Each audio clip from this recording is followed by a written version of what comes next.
Good evening. You're watching Leadership News on Leadership Television. My name is Winifred Ugbebo. The Nigerian Senate has approved President Bola Tinubu's request to deploy Nigerian troops to the Republic of Benin as part of a regional mission to safeguard democracy and restore stability. The decision followed a closed-door session where lawmakers considered a presidential letter seeking constitutional approval for the deployment. Senators examined possible security implications, including the risk of refugee movements and threats to border communities. After deliberations, the Senate voted overwhelmingly in favor of the deployment. Senate President Godswill Akpabio commended President Tinubu for seeking legislative backing and described the action as vital to national and regional security. He said instability in neighboring countries poses direct risk to Nigeria, stressing that protecting democracy in the sub-region is a shared responsibility.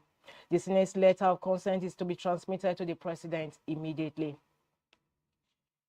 In other news, the Economic Community of West African States, ECOWAS, has declared a state of emergency across West Africa due to rising security threats in the region.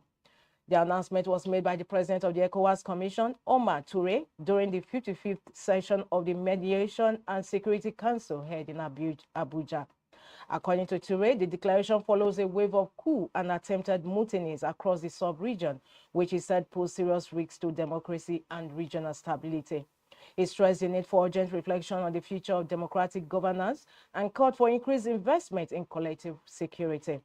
ECOWAS says more details on the emergency measures will be communicated in due course. The Republic of Niger has announced tighter scrutiny of goods coming from Nigeria, citing rising security concerns.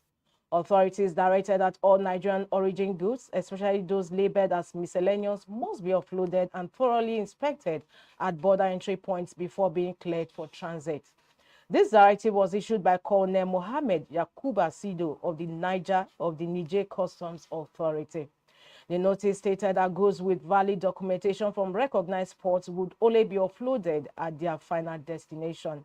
Customs officers were also instructed to strictly enforce the new rules and report any operational challenges. The announcement comes amid heightened regional tensions following the detention of 11 Nigerian military officers and the seizure of a Nigerian Air Force cargo plane in Burkina Faso after it reportedly entered the country's airspace without authorization.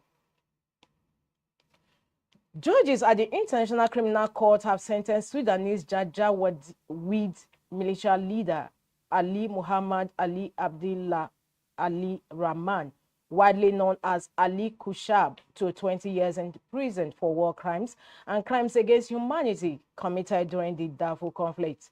The 76-year-old was convicted on 27 counts, including murder, torture, and orchestrating mass rapes and attacks on civilians between 2003 and 2004. Prosecutors had requested a life sentence, describing him as a key figure in a campaign of terror that killed hundreds of thousands and displaced millions of people. Presiding Judge Joanna Kona said Abdi Rahman not only issued orders that led to atrocities, but also personally took part in them. Prosecutor Julian Nichols said the crimes were committed knowingly and willfully. Abdi Rahman surrendered in the Central African Republic in 2020 and was transferred to ICC custody. His trial began in 2022 and featured testimony from dozens of witnesses. The ruling marks the ICC's first conviction linked to the Darfur conflict. That concludes the news at 4 on Leadership Television. For more, log into www.leadership.ng and follow us on all our social media handles. Thanks for joining us. Thank you for watching. For sponsorship and advert placements, please contact 080-3688-6158. Last Word Leadership Podcast Studio. You have the last word.